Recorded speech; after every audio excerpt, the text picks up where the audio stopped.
अस्सलाम वालेकुम दोस्तों, आज की वीडियो में आपको बताएंगे कि कौन से डिप्लोमा होल्डर एलिजिबल हैं G+1 टेस्ट के लिए। जिन लोगों ने मैट्रिक के बाद 3 ईयर का डिप्लोमा किया है वो लोग G+1 के लिए अप्लाई नहीं कर सकते, और जिन लोगों ने मैट्रिक के बाद इंटर किया है और इंटर के बाद 3 साल का डिप्लोमा किया है वो लोग G+1 के लिए अप्लाई कर सकते हैं। लेकिन G+1 में अप्लाई करने से पहले उनको सोसाइटी ऑफ इंजीनियर का कार्ड लेना होता है। तो सोसाइटी ऑफ इंजीनियर के कार्ड के लिए वही डिप्लोमा होल्डर एलिजिबल हो इन्होंने मैट्रिक के बाद डायरेक्ट डिप्लोमा किया होता है, वो डिप्लोमा होल्डर एलिजिबल नहीं होते G+1 के लिए।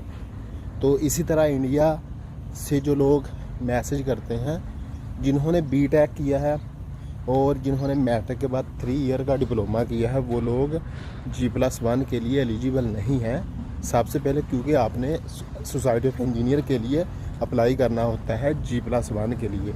तो जब आपका सोसाइटी ऑफ इंजीनियर का कार्ड आ जाता है तो उसके बाद आपने G+1 के लिए अप्लाई करना होता है। तो सोसाइटी ऑफ इंजीनियर के लिए वही डिप्लोमा होल्डर एलिजिबल होगा जिसने मैट्रिक के बाद इंटर किया हो, इंटर के बाद फिर उन्होंने डिप्लोमा किया है 3 ईयर का, तो वही डिप्लोमा होल्डर एलिजिबल होते हैं G+1 के लिए। उसके अलावा जिन लोगों ने मैट्रिक के बाद डिप्लोमा किया है वो ट्राई ना करें, वो एलिजिबल नहीं होते यूएई में G+1 के लिए।